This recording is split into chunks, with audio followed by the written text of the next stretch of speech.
When I was a wee boy living in the West End of Glasgow, very close to the Kelvin Grove Museum, on a Sunday we would go there to look at the collections, and in particular I was fascinated by some of the paintings that were on the walls there, especially portraits. And so as a child I grew up and thought that I would end up as an artist. So around about 1967 or 66, I went to London with the intention of joining the Hornsey Art College. However, I had a dramatic change in career when I found that I needed to earn a living, and so was offered a job in Glasgow University to curate their Museum of Pathology.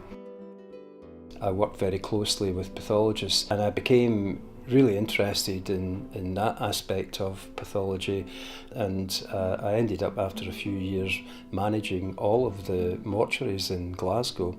In 1995 I was asked by the UN if I would be prepared to go to Bosnia, and it was there I started work on the mass graves of Muslims who were slaughtered by Serbs as part of their ethnic cleansing programme.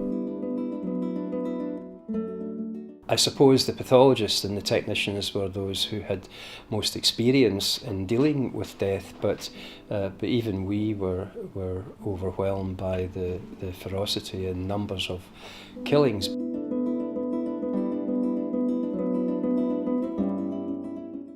After a particularly gruelling trip to Kosovo, the Foreign Office insisted that everyone underwent post-traumatic stress counselling, which I thought at the time was a bit of a joke.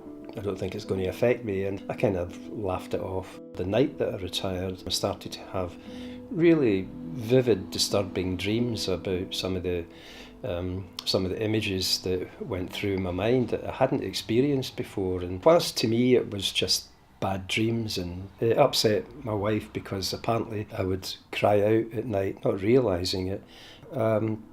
I just accepted that I was suffering from a mild form of post-traumatic stress.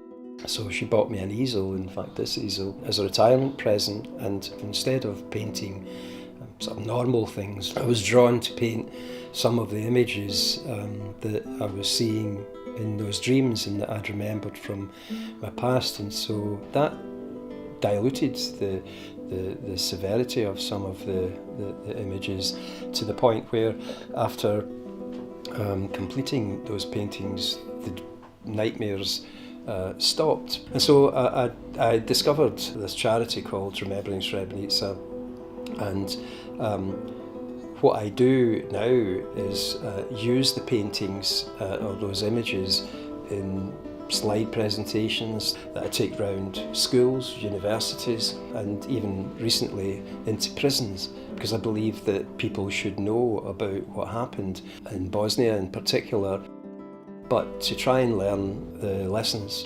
that we should be learning from that.